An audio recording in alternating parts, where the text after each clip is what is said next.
안녕하세요. 저는 인천에 사는 35살 싱글맘이에요. 현재 인천의 한 대학교 앞에서 카페 운영을 하고 있습니다. 이것저것 해보고 싶은 마음에 유아동복 쇼핑몰도 함께 운영하고 있답니다. 투잡을 하며 육아까지 하느라 정신없고 힘든 건 사실이지만요. 한참 말을 하기 시작한 5살 된 아들과 저는 너무 행복한 일상을 보내고 있어요.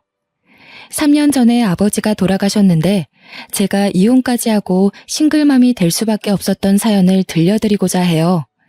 그 사건을 계기로 사람은 겉만 보고 판단하면 안 된다는 걸 뼈저리게 느꼈거든요. 여러분들에게 제 이야기를 들려드리면 많은 공감이 될 것 같습니다. 저는 원래부터 사람을 좋아했는데요. 외동으로 자란 탓에 형제가 있으면 좋을 것 같다는 생각을 늘 했었습니다. 제가 외동인 이유는 엄마가 저를 낳고 자궁 쪽에 문제가 생겨 수술을 하셨기 때문이에요. 출혈도 심하셨고 원래 몸이 약하셨던 분이라 출산 후에 건강 상태가 많이 안 좋아진 상태셨죠. 결국 어머니는 수술 후유증과 합병증으로 제가 초등학교 3학년이 된 해 돌아가셨어요. 홀로 남겨진 아버지는 엄마의 죽음 슬퍼할 겨를도 없이 어린 저를 키우셔야 했지요. 아버지는 시골에서 농사를 지으시며 저를 부족함 없이 뒷바라지 해주셨어요. 1만 평 정도 되는 논에서 쌀농사를 지으시고 깨, 배추, 감자, 고구마 등 없는 게 없었죠. 주로 농수산물 시장에 직접 내다 팔기도 하셨지만 마트나 백화점에도 납품을 하셨답니다. 유기농으로 키우신 작물들이고 좋다는 입소문이 난 덕분이었죠. 아무튼 아버지는 저를 키우시면서 유행에 뒤처질까 계절마다 새로운 옷을 사입히셨고 남들이 웬만하면 가지고 있는 아이들한테 인기 있는 것이면 무조건 사주셨고 엄마 없이 자란 티를 내면 안 된다며 머리도 손수 묶어주시기까지 하셨는걸요. 그렇게 유년 시절을 보내고 대학을 졸업하고 막 사회에 발을 들이기 시작할 무렵이 되었죠. 당시 25살이었던 저는 유아교육과를 졸업하여 어린이집 교사로 근무를 시작하게 됐습니다. 예쁘고 귀여운 아이들과 생활을 하다 보니 매일매일이 활기찼어요. 한 명도 아니고 아이들을 보육하는 건 상당한 에너지를 필요로 하지만 저에게 와서 안기는 아이들을 보면 없던 힘도 솟아나곤 했죠. 어린 나이에 남의 애를 돌보는 게 쉽지 않은데 잘 챙겨주신다며 학부모들 사이에서도 제 평판은 좋았습니다. 어린이집 교사로 근무한 지 2년쯤 되었나? 어느 날 같이 근무하던 동료 교사가 소개팅을 주선해주겠다고 하는 겁니다.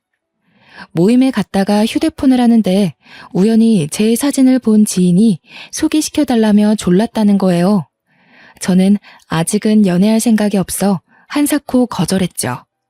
선생님은 지인이 사람 됨됨이가 좋고 무엇보다 인물이 훤칠하다며 칭찬을 아끼지 않았죠. 아이 참, 한 선생, 진짜 좋은 사람이라니까. 내가 보장해. 어차피 이제 좋은 사람 만나서 슬슬 결혼 생각도 해야 하지 않아? 내 체면 봐서라도 제발 한 번만 만나주라. 내가 자신 있게 오케이 했는데 안 나가면 내 체면이 말이 아니잖아. 응?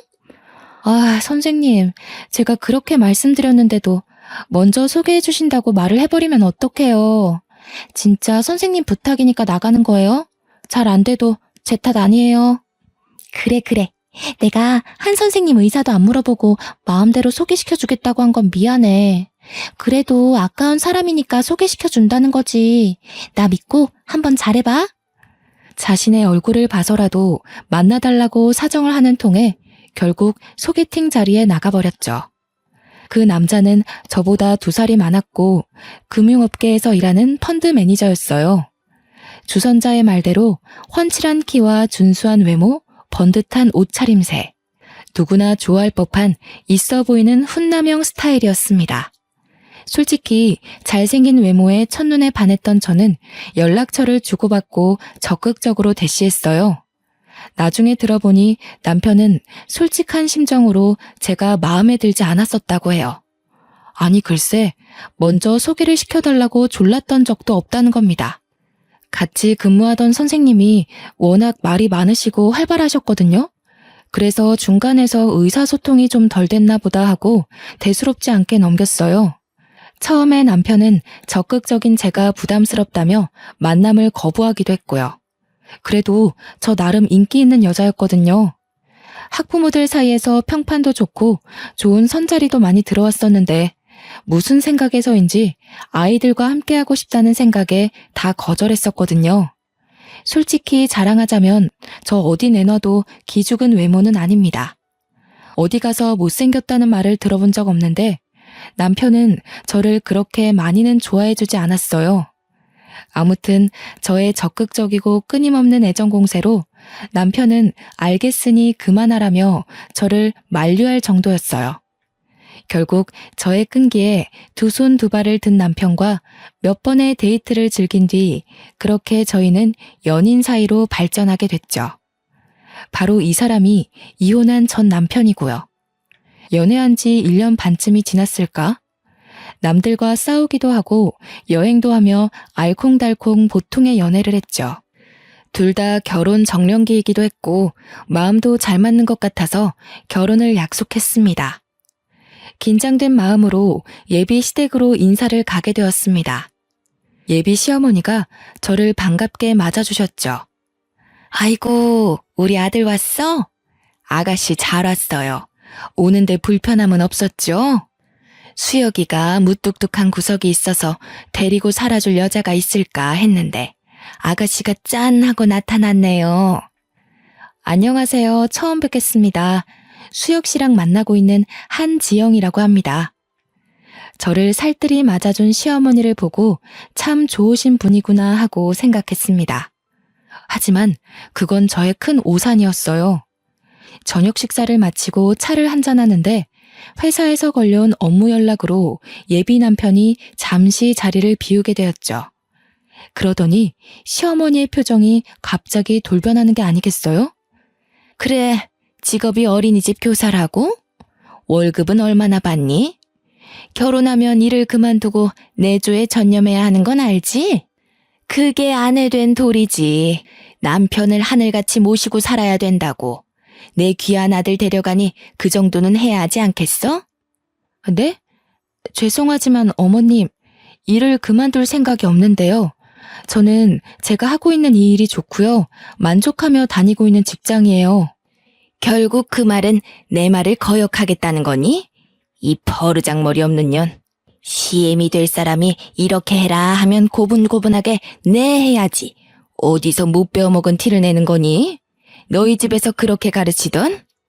어머님, 지금 저 처음 뵙는데 방금 그 말씀은 조금 심하신 것 같아요. 사과해 주셨으면 합니다. 저희들 문제니 제가 알아서 할게요. 그래, 이제야 본색을 드러내는구나, 이 나쁜 년. 너 두고 보자. 혹시라도 수혁이한테 나랑 대화한 거 말하면 너 죽고 나 죽고야. 알겠어?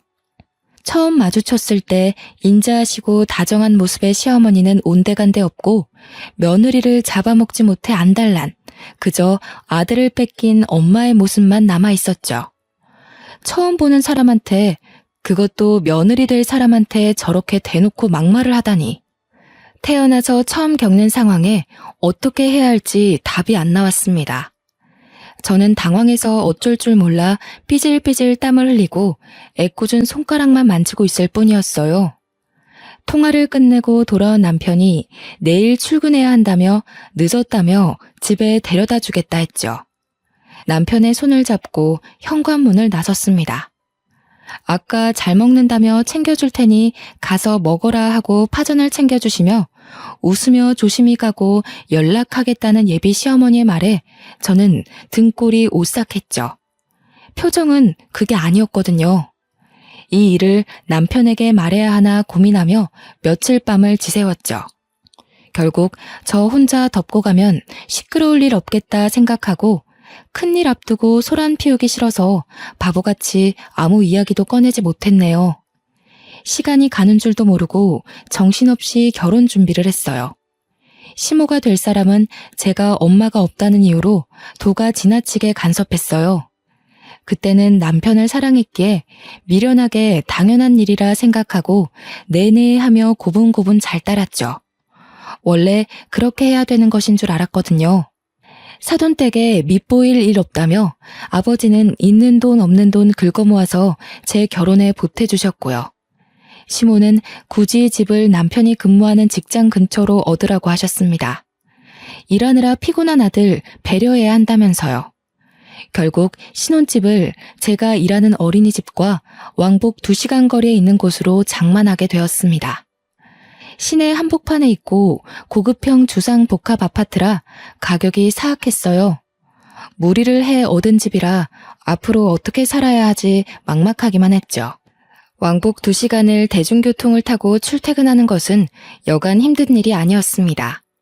시간이 흘러 상견례 날도 다가왔습니다. 아버지는 시골에서 먼 길을 올라오시느라 피곤한 상태셨어요. 하나밖에 없는 딸이 사돈댁에 밉보일까 걱정도 이만저만 아니셨죠.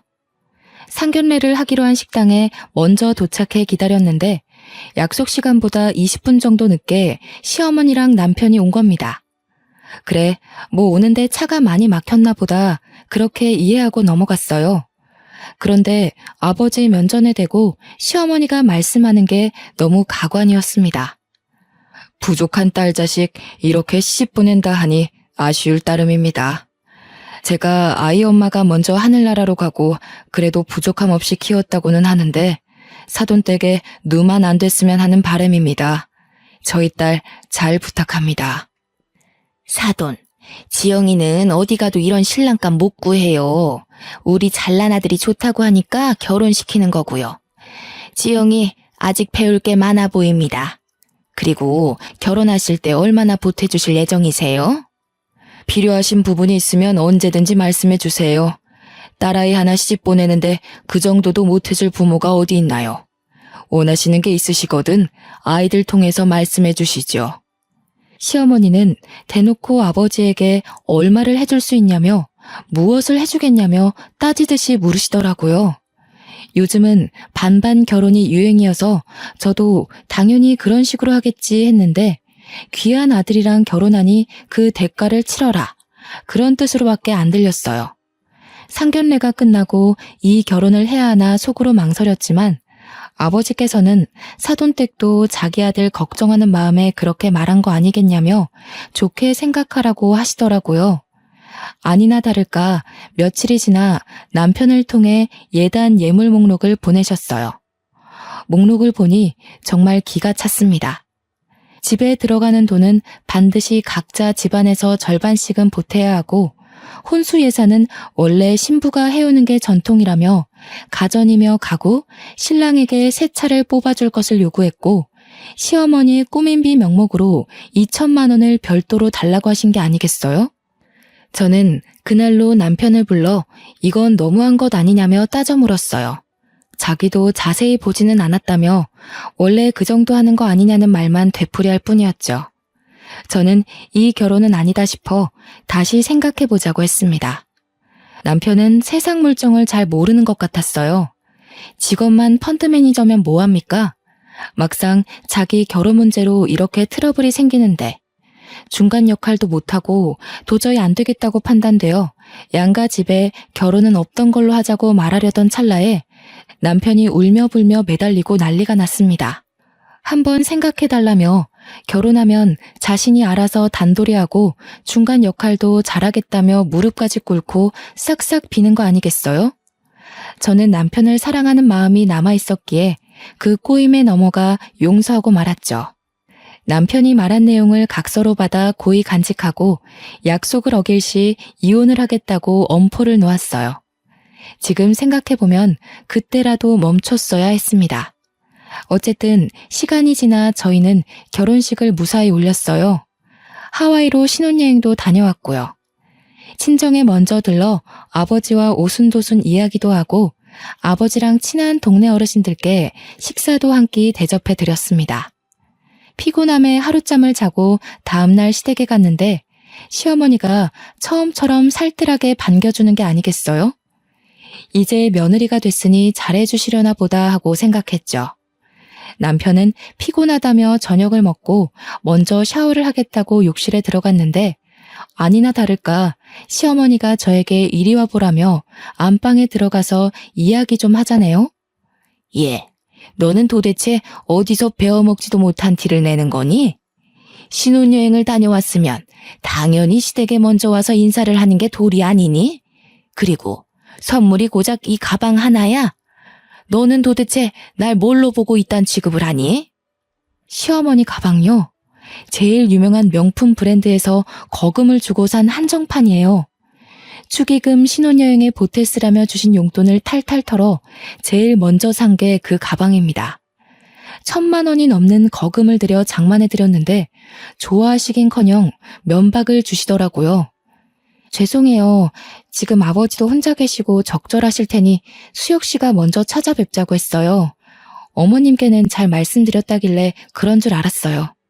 그리고 어머님, 저희가 그래도 고심하면서 고른 가방이에요. 한정판이라서 어렵게 구했어요.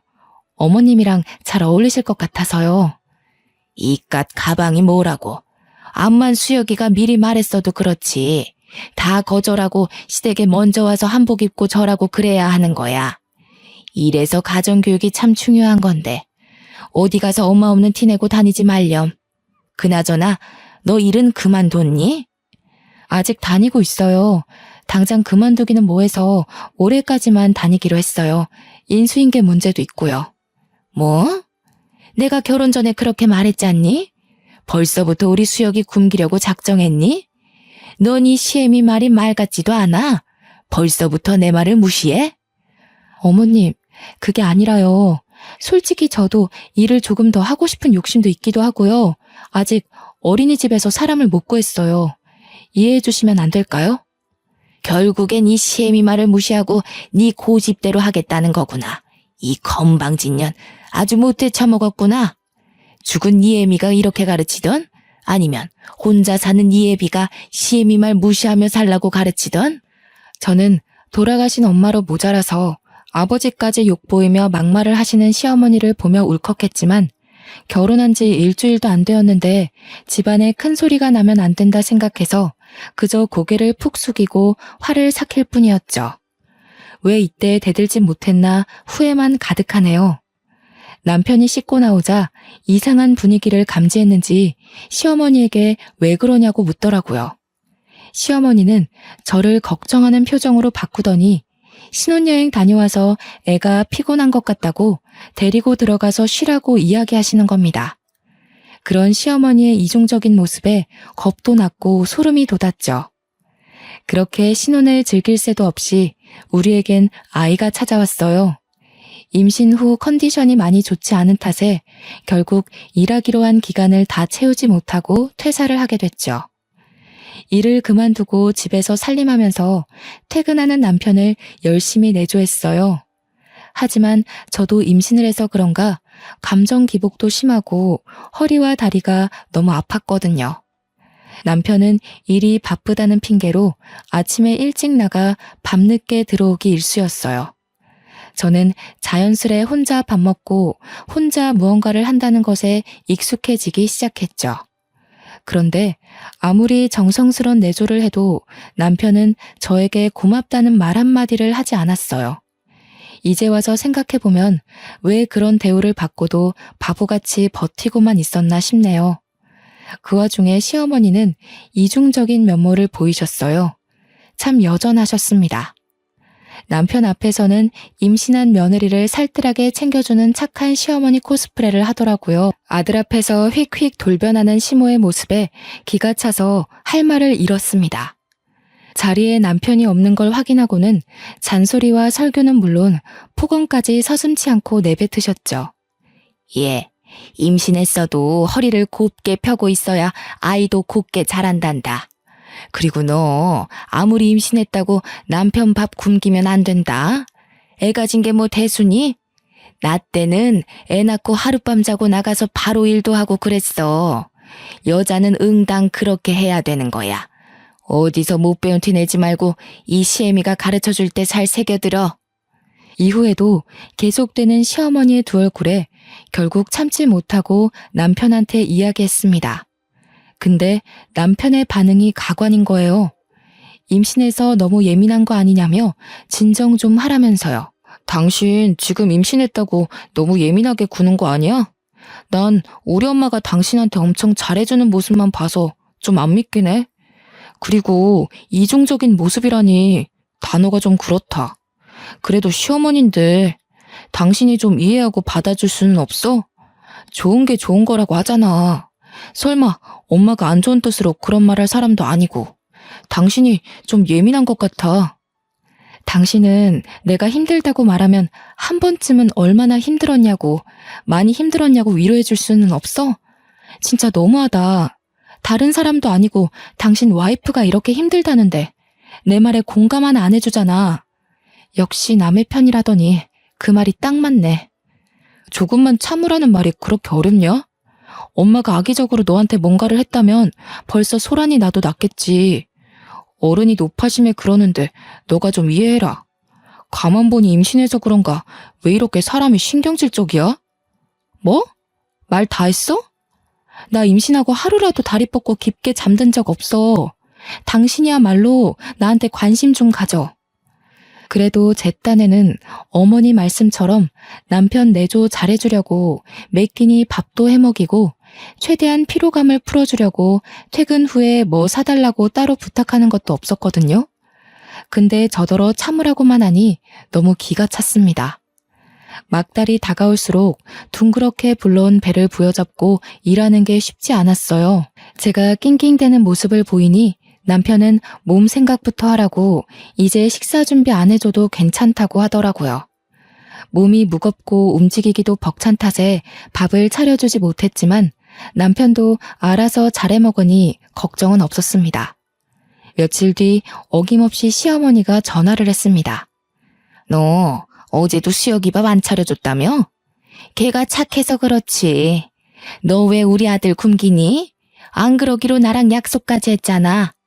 내가 애초에 너 같은 애를 집안에 들이는 게 아니었어. 서로 좋다고 하니까 마지못해 결혼시켰지. 에휴, 며느리 복이 이렇게 없어서야. 남편에게 말해봤자 저만 이상한 여자가 될 것 같아서 속에 꾹 담아두었어요. 제가 이러려고 남편과 결혼했나 싶을 정도로 한심하다는 생각도 들더군요. 아이가 태어나고 밤낮이 바뀌어가며 육아를 하는데 너무 힘들고 지치더라고요. 배고파서 우는 건지 어디가 불편해서 우는 건지 알 길이 없었어요. 아이는 저를 찾아 자주 보챘고 도저히 안 되겠어서 아이를 안고 저도 같이 몇 번 울었습니다. 한 번은 남편에게 아이를 잠시 봐주면 금방 씻고 오겠다고 했어요. 씻고 나오니 남편은 정말 아이를 쳐다만 보고 있는 겁니다. 아이가 100일이 지날 때까지 기저귀 한 번 안 갈아본 사람이에요. 아이를 낳고 조리원에서 수유하느랴 몸조리하느랴 정신없는데 남편은 편한 침대에 누워만 있고 제가 무얼하던 신경 안 쓰고 잠만 잘 자는 사람이었어요. 그렇게 점점 남편에 대한 기대감조차 없어져 갔죠. 어느 날 저는 청천벽력 같은 소식을 듣게 됐습니다. 아버지 옆집에 사는 친하게 지내시던 김씨 아저씨가 저에게 전화를 하신 거예요. 어이, 지용이 잘 있는가? 지금 좀이 심각해서 내가 전화를 했구먼. 한씨가 자전거 타고 오다가 그만 트럭이랑 교통사고가 나불었어. 내가 연락을 받아서 급하게 병원에 데리고 왔구먼. 조금 상황이 심각하니까 어서 와야 쓰겄어. 아버지가 이웃집에 농사를 도와주고 집으로 오시는 길에 교통사고를 당하셔서 병원으로 이송했는데 생각보다 많이 위독하시다는 겁니다. 아저씨와 전화를 끊은 뒤 남편에게 연락해 아이를 맡기고 저 혼자 병원을 가보려고 했습니다.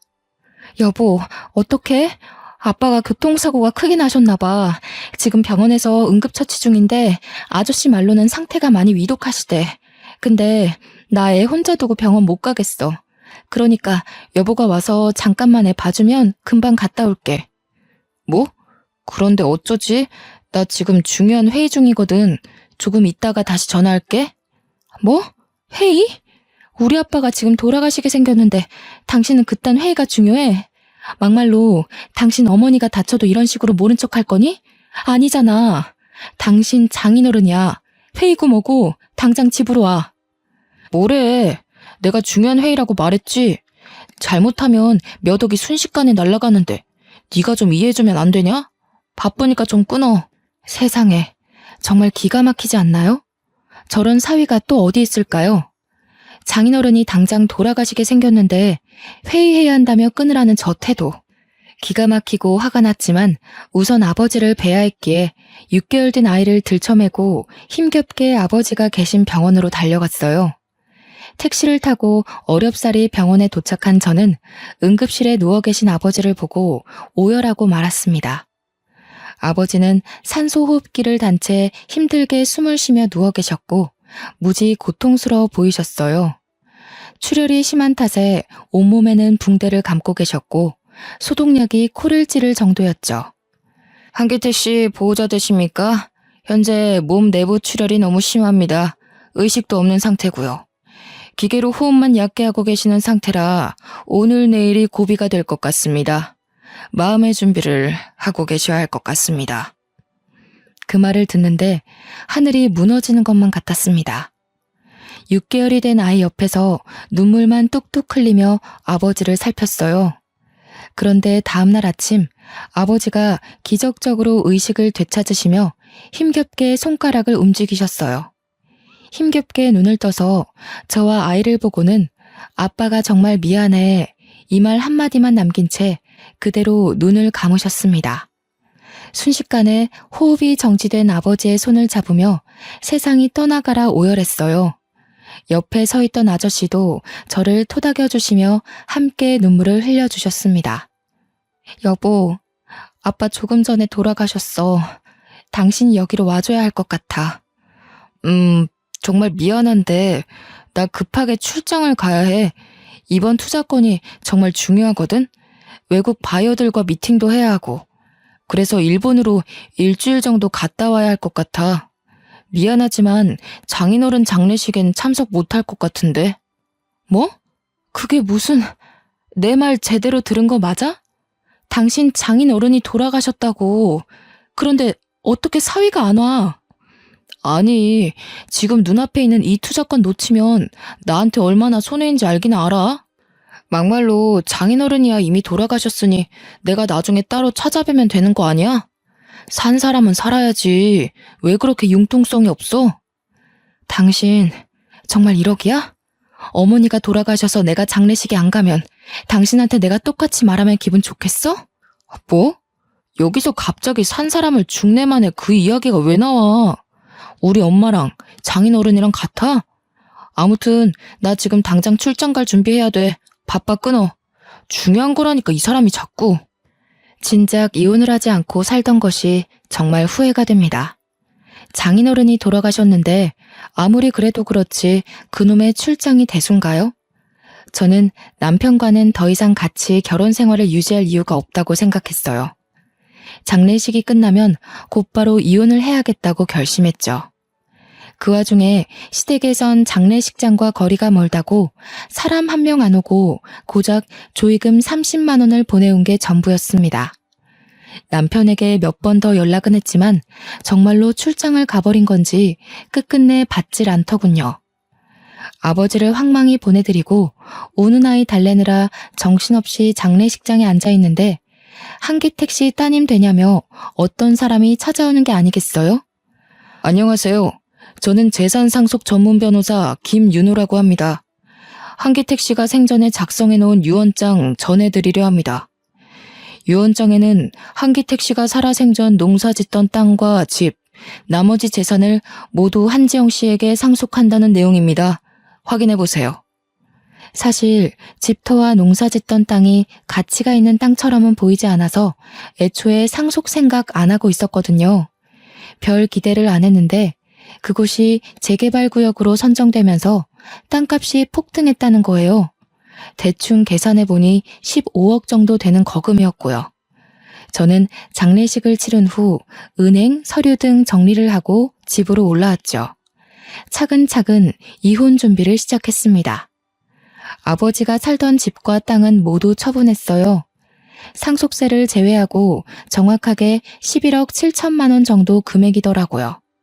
남편은 제가 상속받는 사실을 모르는지 발인이 끝나고도 얼굴을 비추지 않았습니다.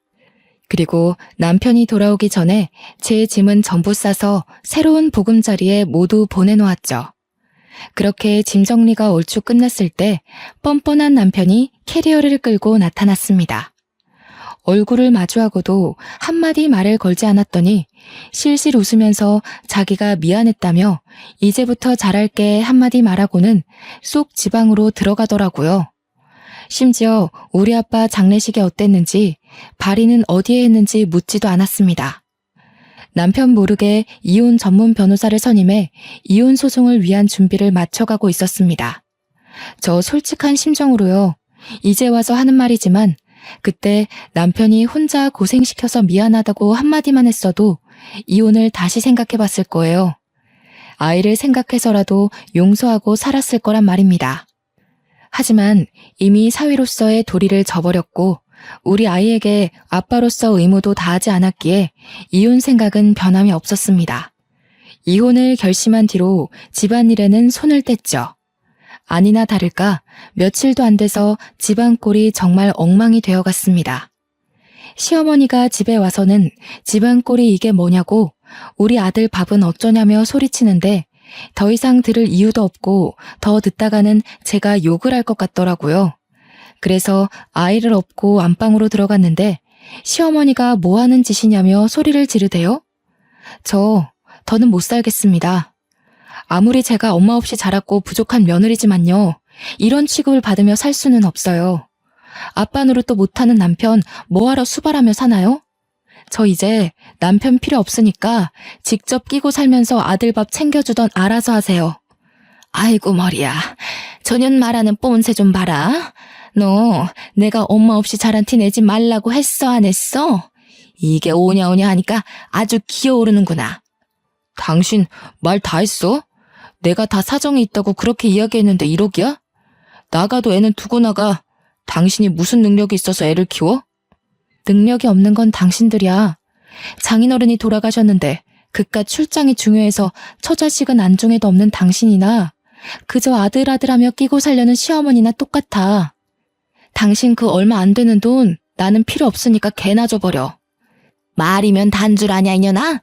가진 것도 없는 것 거둬줬더니 배은망덕하게.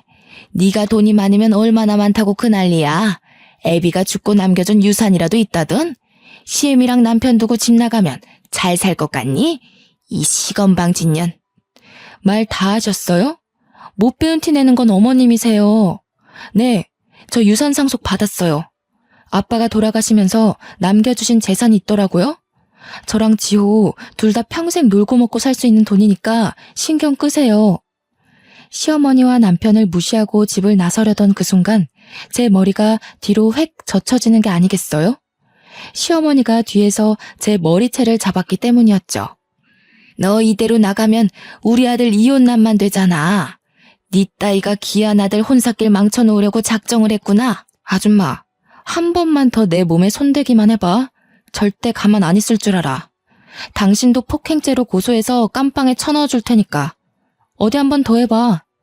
그리고 당신 아들이 이혼남 되는 게 나랑 무슨 상관인데? 나 이제 당신 며느리 안 할 거야. 아직도 내 말 못 알아먹어? 역시 머리에 든 게 없으니까 이해도 느리지? 아, 당신 어쩌냐? 너네 엄마 머리 회전 느려진 거 보니까 곧 요양병원에 모셔야겠다. 숨도 쉬지 않고 속에서 하고 싶었던 말을 내뱉어 버렸습니다. 그리고 시어머니와 남편을 있는 힘껏 밀치고 제 집으로 건너왔습니다. 며칠 뒤 남편은 저에게 끊임없이 연락을 해왔습니다. 유산 상속받은 걸 왜 이야기 안 했냐며 혼자 잘 먹고 잘 살 생각이냐며 소리치길래 아직 정신을 덜 차렸나 보다 하고 생각했죠. 제가 갖고 있는 재산 때문인 건지 남편은 갑자기 다시 한번 생각해보자는 말을 하더라고요. 저도 당장 이혼 소송을 하고 갈라설 수 있었거든요. 근데 이대로 끝내면 아쉬울 것 같아 한 방 먹여줘야겠다 생각했어요. 남편은 아니나 다를까 제가 상속받은 재산이 목적이었죠. 속에서 열불이나 당장이라도 얼굴을 죄다 쥐어 뜯어버리고 싶은 심정이었어요. 남편은 그동안 자기가 미안했다며 다시 화해하고 잘 살아보자고 웃으며 이야기하는 겁니다. 다 같이 잘 살아보자는 의미로 투자권을 제시하겠다는 이상한 말을 하면서요.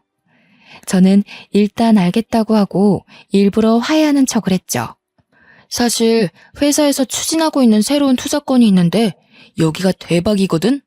자기가 여윳돈이 있으면 내가 추천하는 종목에 투자를 해주면 안 될까? 나 믿고 투자하면 몇 배로 불려줄게. 5억만 있으면 돼. 나 투자해본 경험도 없고 그런 거 함부로 할 생각 없어. 뭘 믿고 거기에 내 돈을 투자해야 해? 그것도 5억을? 그 돈이 땅 파면 나오니? 지영아, 나 한 번만 믿어줘. 내가 그동안 너한테 못할 짓 많이 했지만 이건 확실하다니까? 이번 일 성공하면 우리 돈방석에 앉는 거야. 돈 걱정 없이 살 수 있다고. 저는 마지못해 알겠다고 말을 했더니 다음날 잘 타던 차를 1억 넘는 외제차로 바꾸는 겁니다. 5억을 투자하면 자신이 상당 부분 커미션을 받기로 한 건지 투자 계약서는 아직 쓰지도 않았는데 두 부녀는 김칫국을 원샷 때려버린 거죠. 심지어 지엄마한테 명품백까지 사주고 멀쩡하게 굴러가던 가전제품을 전부 새로 바꾸고 다니더군요. 눈치채셨겠지만 투자한다고 말만 했지 실제로 돈을 주지도 않았을 뿐더러 끝내버릴 생각이었어요. 투자금을 주기로 약속한 날이 다가올수록 저는 이를 갈고 있을 뿐이었죠. 그 와중에도 시어머니는 아들 카드를 신명나게 긁으며 명품관에 돈을 뿌리고 다니더라고요. 그렇게 보름 정도의 시간이 흐른 뒤 저는 돈 봉투 대신 이혼 서류가 담긴 봉투를 던졌어요. 돈 봉투가 아닌 이혼 서류가 담긴 봉투를 보자 이게 뭐냐며 노발대발하는 겁니다. 저는 차분히 마음을 다잡고 이야기했죠. 그동안 곰곰이 생각해봤는데 당신과 나는 여기까지야. 이혼 서류에 도장을 찍던 사인을 하던 알아서 하고 거기에 적힌 주소로 다음 주까지 보내. 뭐? 이혼 서류? 당신 이게 지금 뭐 하는 짓이야? 설마 지금까지 날 갖고 논 거야? 나한테 투자금 주기로 했잖아. 지금 장난하는 거지? 저기요. 투자금이고 뭐고 다 필요 없고 나는 모르는 일이야. 이제 서로 볼 일 없는 사이 아닌가? 위자료로 거하게 물고 싶지 않으면 닥치고 도장이나 찍어. 버틸 수 있으면 버텨보던지. 오래 못 갈 것 같지만. 아니, 얘, 이게 도대체 무슨 소리니? 투자를 못하겠다니. 너 왜 말을 바꾸는 거야? 둘이 다시 잘해보기로 한 거 아니야? 그리고 투자해주기로 했으면 마땅히 해야지.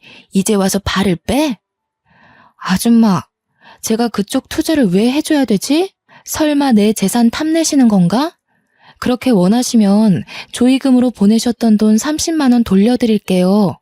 그거 말고 저한테 한 푼이라도 쓰신 적 있어요? 없죠? 그럼 아줌마도 잔말 말고 제 인생에서 꺼져주세요 좀. 이게 이제 돈 좀 생겼다고 시애미까지 잡아먹으려고 작정을 했구나. 그래, 너 돈 좀 생겼다기에 어떻게 구슬려서 등골 좀 빼먹으려고 했다. 그게 왜? 잘난 내 아들 데려갔으면 그 정도는 각오했어야 하는 거 아니니? 저는 그나마 다행인 게 시어머니가 저에게 했던 폭언들을 빠짐없이 녹음해 놓은 게 신의 한 수였죠. 그리고 남편은 이미 이혼 사유가 넘쳐 흐를 정도라서 소송에선 제가 유리했습니다. 남편은 돈이라도 달라며 애걸복걸 하더라고요. 투자한다고 선입금 받은 걸 당연히 제가 돈을 준다 생각하고 흥청망청 쓴 거죠. 외제차의 명품에 집안을 통째로 바꾸다시피 하며 돈을 펑펑 써댔으니까요. 당신 정말 왜 이래. 그거 해결 못하면 집을 팔아서라도 메꿔야 해. 이러다가 나랑 엄마 길거리에 나 앉아야 한다고. 사람 미치는 꼴 보고 싶어서 이래? 투자금 보태주기로 했으면 보태줘야지. 당당하던 당신 모습 어디 갔니? 내가 그동안 기회도 여러 번 줬어. 하지만 그 기회를 날린 건 당신이랑 어머니야. 그러게 살아생전 우리 아버지한테 조금이라도 잘했어야지. 당신이 나랑 지호한테 한 게 뭐가 있어? 차려주는 밥 먹으며 지할 일만 했지. 아무튼 서류 다음 주까지 내 변호사 통해서 보내도록 해. 2년이 오냐오냐 하니까 한 번도 아니고 2번씩이나 우릴 갖고 놀아? 잘 됐다. 이왕 이렇게 된 거 오늘 너랑 나랑 한판 하자. 시어머니는 상황 파악이 안 되셨는지 또 제 머리채를 잡으시더군요. 지난번에 이어 두 번째예요. 너무 손버릇 고약한 아줌마 아닙니까? 남아있던 일말의 동정심마저 사라진 저는 그 아줌마를 간신히 떼어냈습니다. 당신들, 특히 아줌마, 내가 경고 안 했나요? 한 번만 더 내 몸에 손대면 가만 안 있는다고 했죠? 뒷감당 어떻게 하시려고 그러세요? 그냥 조용히 서류에 도장 찍어주면 될 일이었는데 일을 크게 만드시네. 감옥에서 남은 여생 보낼 준비하세요. 한바탕 난리친 뒤에도 돈을 달라며 돈을 주기 전에는 절대 이혼을 못한다며 끈질기게 연락을 해왔습니다. 저는 변호사를 통해 통신 제한, 접근 금지 신청, 주거지 접근 금지 신청을 해버렸어요. 정신적 피해 보상을 포함한 2가지 소송을 진행한 상태고요. 더 이상 연락할 길도 없어지고 금전적인 여유가 사라진 시댁은 도와달라며 사정에 사정을 했죠. 솔직히 그 아줌마랑 아들내미가 내 앞에 무릎까지 꿇고 싹싹 빌길래 마음이 좀 약해질 때도 있었는데요. 그래서 위자료 좀 받고 합의 이혼으로 끝낼까 고민도 살짝 했었네요. 시어머니가 며칠 싹싹 빌더니 제가 미동도 없자 마지막까지 저를 괴롭히더라고요. 이 악마랑 싸워도 이겨먹을 년 같으니 너를 애초에 집안에 들이는 게 아니었다. 여자가 잘못 들어오면 3대가 망한다더니 딱 그 꼴나게 생겼네. 재수없는 것. 너네가 앞으로 어떻게 사나 두고 볼 거야. 아줌마, 아직 정신 못 차리셨나 봐? 그쪽 아들과 저 이제 아무런 사이도 아니에요. 그리고 저 요즘 아줌마 때문에 녹음기 들고 다녀요. 물론 아줌마가 금방 욕한 것도 다 녹음되어 있어요. 심심한데 경찰서 한번 갈래요? 완강한 태도로 대하니 더 이상 말은 않더라고요. 결국 저는 봐주는 것은 뒤로 하고 그대로 소송을 진행하기로 했습니다. 당연히 제가 모은 증거들이 도움이 되어 저는 승소했죠. 시댁은 저에게 위자료 5천만 원과 정신적 피해 보상금까지 더해 총 7,800만 원을 배상하라는 판결을 받았고요. 돈이 없던 그들은 어떻게 7,800만 원을 주냐며 생떼를 부렸지만 집이든 차든 명품백이던 갖고 있는 거 전부 팔면 되겠네요 한마디 해주고 나왔어요. 정확히 2달 뒤 7,800만 원을 배상받았고요. 그 뒤로 어찌 되었는지 알 수는 없지만 변호사를 통해 들은 바로는 전 남편은 시댁 집까지 팔아서 위자료를 겨우 메꿨다고 하더라고요. 그리고 투자권 유치에 실패한 남편은 책임을 물어 회사에서 잘리고 일용직까지 전전하며 구직 활동을 이어오고 있다고 전해 들었네요. 그렇게 2년이 지난 지금은 재택근무로 유아동복 쇼핑몰을 운영하고 있어요. 처음에는 한 달에 100만 원도 수익을 내지 못했거든요. 그런데 꾸준하게 인터넷 홍보를 했더니 금세 맘카페에 소문이 제대로 나서 매출도 상승해 월 5, 600만 원 정도의 수익을 내고 있고요. 또 이대로 만족하지 않고 남는 시간을 활용해 카페를 차렸어요. 투잡으로 일하니 월마다 제가 가져가는 수익은 어마무시했습니다. 물론 아빠가 제게 남겨주신 재산이 아니었다면 힘들었을 거예요. 시간이 흐르고 카페도 어느 정도 적응을 하니 벌써 이혼을 하고 싱글맘이 된 지 5년 차가 되었네요. 아이가 이제 말문이 트여 대화할 맛도 생기고 하루하루 다르게 커가는 모습을 보며 지내고 있는데요. 가끔은 이혼이라는 흠이 생겨 아이가 훗날 우리 집은 왜 남들과 다르냐고 물으면 어떻게 설명을 해줘야 할지 막막하기도 합니다. 제가 당당하고 떳떳한 모습으로 살면 나중에 아이가 저를 이해해 주리라 생각해요. 제 선택이 앞으로의 더 나은 우리를 위한 선택이었음을 이해하고 존중해 주지 않을까요? 앞으로 제 앞날은 더 창창할 거니까요. 저도 제 인생에 있어 이런 고난과 역경을 이겨내고 지금은 행복하게 잘 살고 있는데요. 여러분도 제 사연을 읽으면서 공감되는 부분도 있으셨을 거고 그렇지 않기도 하셨을 거예요. 세상을 살다 보면 사람마다 살아가는 인생은 다 달라서 무궁무진한 것 같아요. 희망 속 삶은 보석처럼 반짝인다는 말이 있듯이 앞으로 여러분의 앞날에도 반짝반짝 빛나는 일만 가득할 거라 믿어요. 저의 긴 사연을 읽어주셔서 감사합니다. 행복하세요.